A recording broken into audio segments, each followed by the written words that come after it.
Londra'dan herkese selamlar, ben Çiğdem Adan. Bugün size Regent's Park'tan sesleniyorum. Londra'nın merkezinde çok güzel, çok bakımlı, harika bir park. Sizlerle Londra'da sevdiğim şeyleri paylaştım. İngiltere'de yaşarken beğendiğim, sevdiğim şeyleri paylaştım. Bugün de sizlere ilk geldiğiniz zaman garip gelecek, alışamayacağınız ve alışmanın zaman alacağı şeyleri paylaşacağım.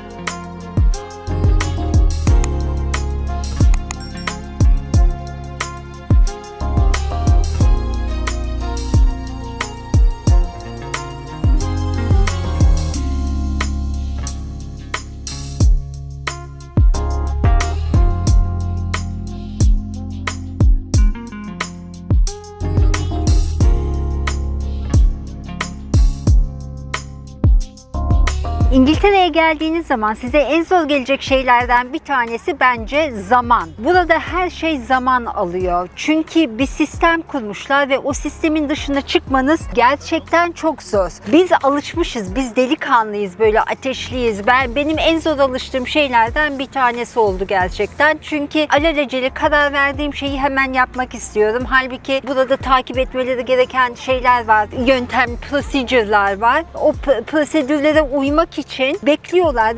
Bu sizin sabrınızı taşırıyor. Bu her şeyde böyle ama.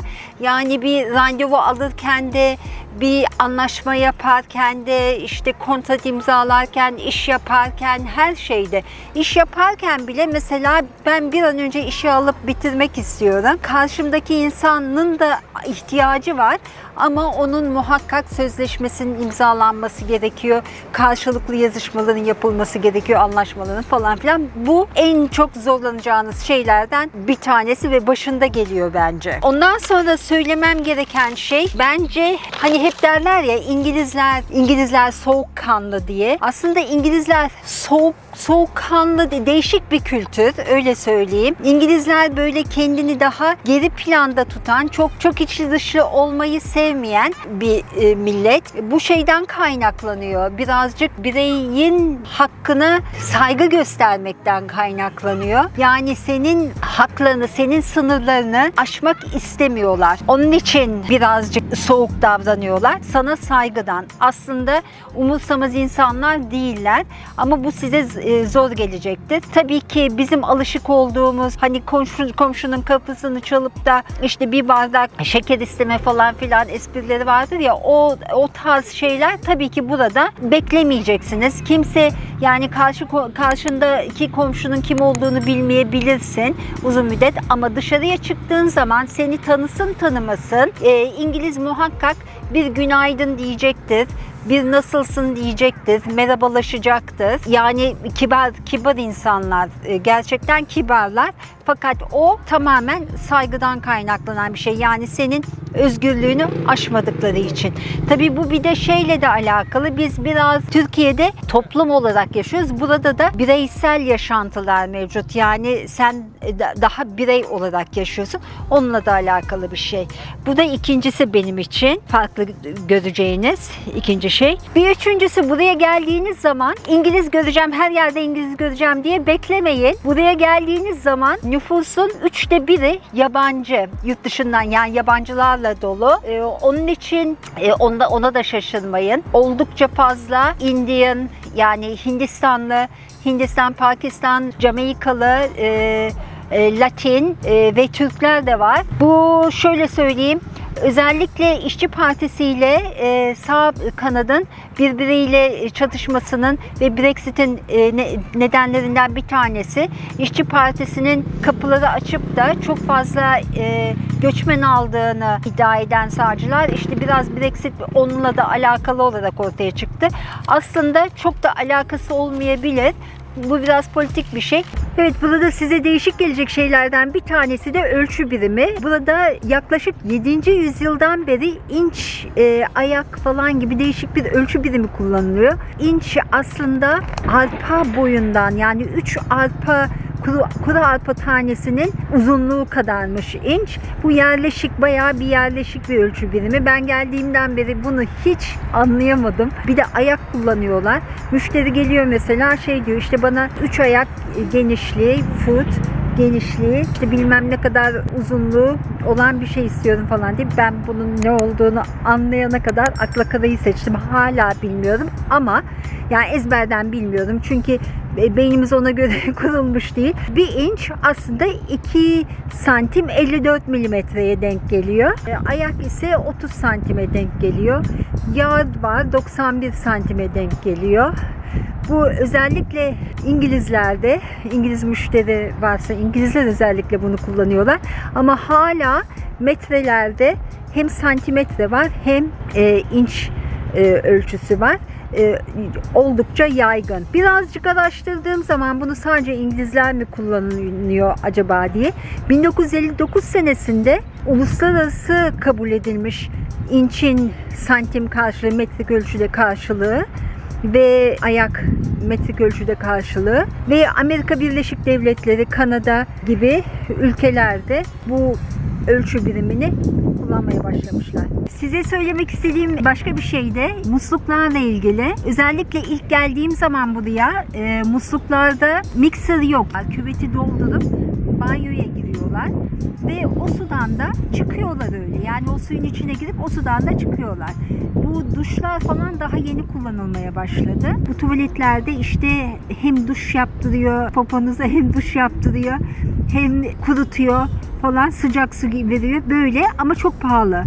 1500 ile 1500 pound ile 2500 pound arasında falan bu tuvaletlerde. Bu da mesela bana garip geliyor. Hani buranın şeyine yakıştıramadığım bir şey bu da. Hava şöyle söyleyeyim, sabahleyin ve sabah ve öğlen, yani güneş çıktığı anda çok ısındığı için sabah ve akşam için üstünüze bir şey almanız gerekiyor.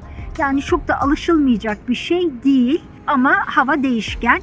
Fakat aynı şeyi İzmir'in havası mı, İstanbul'un havası mı, onun içinde söylerler ya zaten. Şimdi İngiltere bir ada olduğu için rüzgarlı olması normal, yağmurlu olması normal ama yağmurlu olduğu için de bu yeşillik, her yerde yeşillik var. Her bölgede, her mahalle etrafında bir park var gidebileceğiniz. Yani hava dezavantaj gibi gözüküyor, hani yağmurlu olması, kapalı olması falan ama getirdiği de avantaj var. Onlardan da faydalanıyoruz. İngiltere'ye geldiğiniz zaman en çok zorunuza gidecek şeylerden bir tanesi de ev fiyatları. Çünkü hem kira hem satın alma burada oldukça pahalı. Dünyanın 4. şehri galiba. İstatistikler her an değişebilir ama öyle olması lazım. Dünyanın 4. şehri. Gerçekten pahalı. Onun için insanlar, özellikle gençler odalarda oturuyorlar ve yerleşik düzene, yani evlenip çoluk çocuk sahibi olanlar da birazcık daha şehir merkezi dışında oturuyorlar. Bunun nedeni de hem kiraların hem de satın almanın pahalı olması. Ev satın almakla ilgili zaten bir videom vardı. Onu da izleyebilirsiniz.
Garip gelen şeylerden bir tanesi, böyle alışamadığım diyeyim, yollara hız kesmek için koydukları bantlar.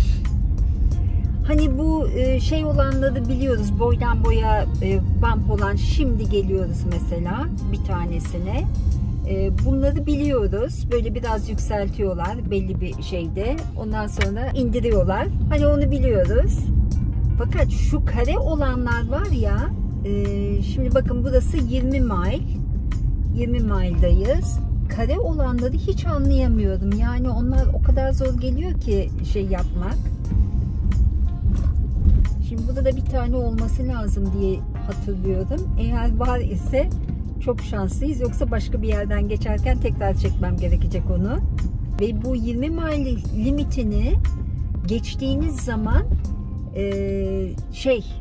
ceza geliyor. Otomatik, çünkü kameralar falan var. Ceza geliyor. 20 mile de yani ne kadar, 1.6 işte 30 kilometre falan herhalde. 30 kilometre sınırı falan.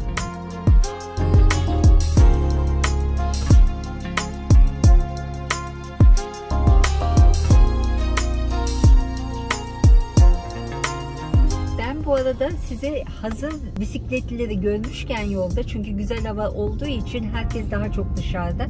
Bisikletlileri görmüşken yolda şeyi söyleyeyim. Belediyenin burada bisiklet kullanımını arttırmak için kurs verdiğini biliyor muydunuz? Yani diyor ki bisiklet kullanmayı bilmiyorsanız hiç üzülmeyin. Biz size öğretiriz, gelin, ve bedava. Hem trafik yoğunluğunu düşürmek için hem de sağlık için öneriyorlar. Yani egzersiz yapmış olursunuz, daha sağlıklıdır falan filan diye öneriyorlar. Yani bu da bence çok güzel ve değişik. Hani bizim Avrupa'yı dediğimiz şey var ya, öyle bir yaklaşım bence. Alışık olmadığımız bir şey bu da, öyle söyleyeyim.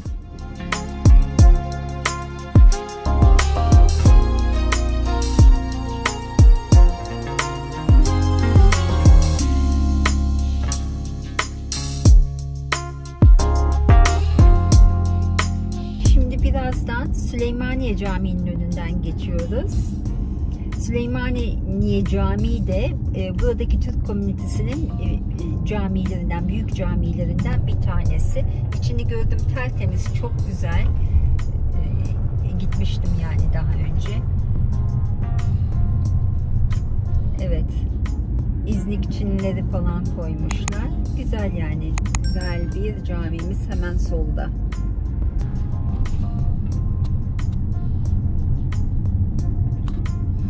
Buranın hocasıyla tanışmıştım. Hala burada mı bilmiyorum ama çok aydın, çok ileri görüşlü bir hocaydı. Kendisiyle tanıştığıma çok memnun oldum. Keşke bütün camilerimizde böyle aydın görüşlü, ileri görüşlü hocalarımız olsa. Dinimiz bu kadar suistimal edilmez diye düşünüyorum.